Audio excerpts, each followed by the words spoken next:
The story begins in a building. We see an engineer named John. John's wife's name is Allison, and their son's name is Nathan. Nathan is a diabetic patient who needs daily medication. For a few days, John had been having some disagreements with his wife. John decides to resolve all issues with his wife before his son's birthday so that they can be like they used to.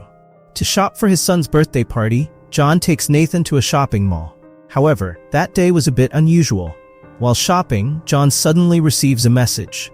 The message was from the American government. It stated that in case of an emergency, he was allowed to take shelter in a secure location where he could go with his wife and son. John is startled and begins to think about the meaning of this message. What kind of danger is being referred to here? The actual incident was that, for the past few days, there had been news in the media about a massive comet named Clark that might pass very close to Earth.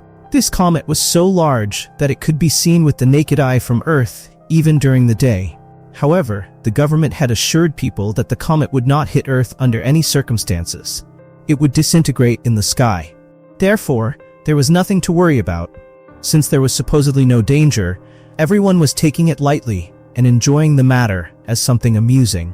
When John returns home, he tells his wife about the message. He also tells her, "Everyone is taking this matter lightly, but I feel otherwise." At that moment, they see on TV that the government had made a mistake in their statements regarding the comet. A large fragment of the comet would hit the sea near their city. While watching this news, they feel a tremor in their house, similar to an earthquake. John goes outside to check.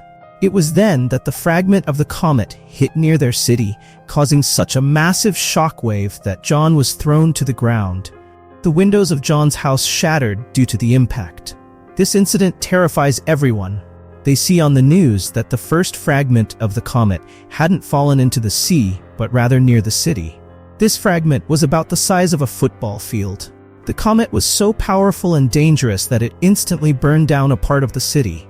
Everything seemed to be destroyed within moments. Then, John receives another message on his phone. Simultaneously, the TV broadcast advises everyone to seek shelter in secure locations. It instructs people to get to the Air Force Base in Georgia as quickly as possible. However, since none of the relatives attending Nathan's birthday party received such a message, they leave. Afterward, John and his family quickly set out. By then, the sky had turned red. When they step outside, one of John's neighbors approaches him, pleading with John to take her daughter along. John, helpless, refuses. The question might arise, why didn't the neighbor take her daughter to safety herself? The truth was, the American government wasn't providing shelter to everyone. They were only offering it to individuals who had significant contributions to society. Since John was a prominent engineer, he was given this protection because talented people like him could help rebuild a new world in the future. On the other hand, as the news of the comet hitting Earth spread, traffic jams and looting became rampant everywhere. Meanwhile, the news reveals that the comet has broken into thousands of pieces, and these fragments are falling in various parts of the world.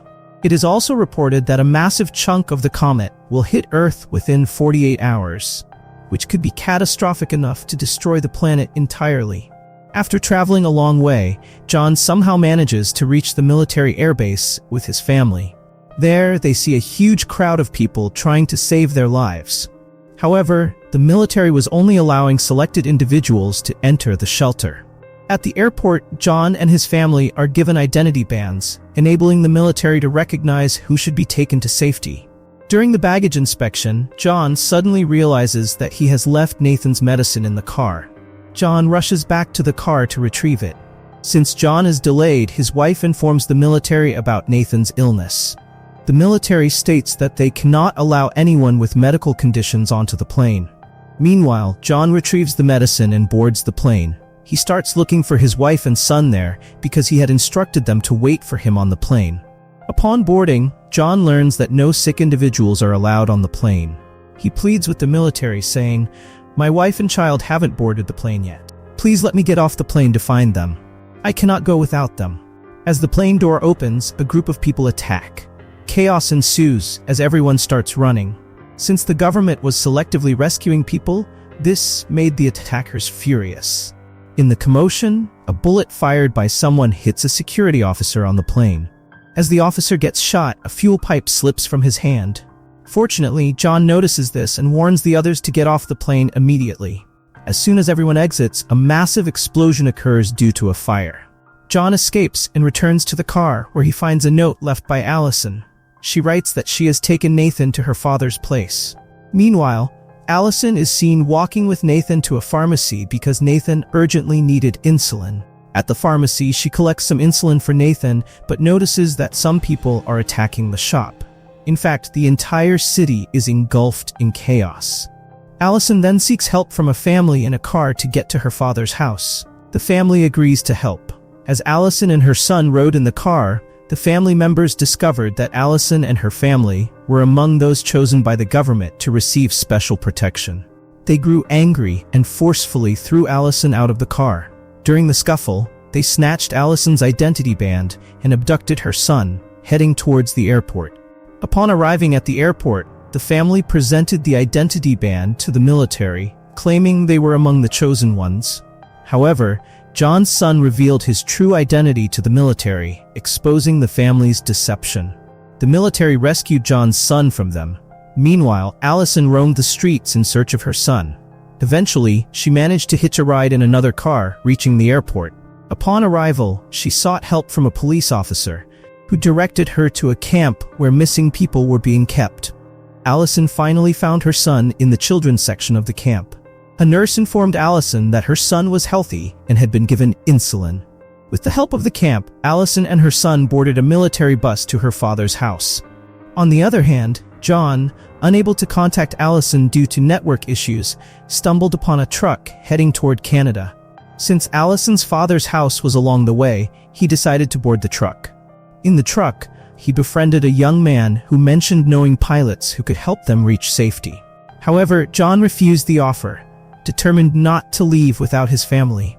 A man overheard their conversation and tried to snatch John's identity band. A fight broke out, during which John accidentally killed the man. Shortly after, the truck met with an accident, killing the young man John had befriended. Shaken by the events, John took the insulin he had brought for his son and continued his journey. Amidst the chaos, John reached an abandoned house. Meanwhile, the city's condition worsened, with meteor fragments striking various locations, causing massive destruction. John collected himself, took a vehicle from the house, and drove to Allison's father's house, only to find that Allison hadn't arrived yet. After some time, Allison called on her father's landline, informing them that she was on the main road near the house. Following a long and arduous journey, the family was finally reunited. However, the battle for survival was far from over. News channels reported that the largest fragment of the comet, capable of destroying the Earth, was set to strike at 8:47 a.m. the following morning. The report revealed that selected individuals with identity bands would be taken to an underground bunker in Greenland. Determined to protect his family, John decided to follow the young man's advice and use the help of pilots to reach Greenland.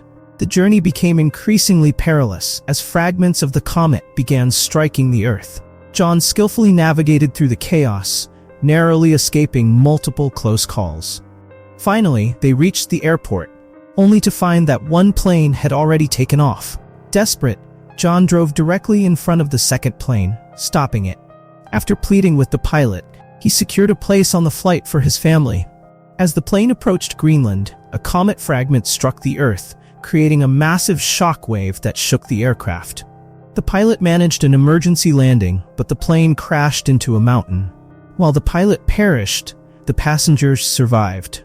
John and the other passengers found a military vehicle and headed towards the underground bunker. After a relentless struggle, John's family entered the bunker. With just 1 minute and 20 seconds left until the largest comet fragment's impact, the shelter began to tremble. Darkness engulfed the surroundings, followed by an eerie silence. 9 months later, the survivors emerged from the bunker to a devastated Earth. Reports revealed that other shelters had also been built in various locations, saving small groups of people. The survivors began rebuilding the Earth, striving to make it habitable once again. The movie concludes with hope, as humanity starts anew on a planet ravaged by destruction. If you enjoyed the video, don't forget to leave a like and subscribe to the channel. See you in the next video.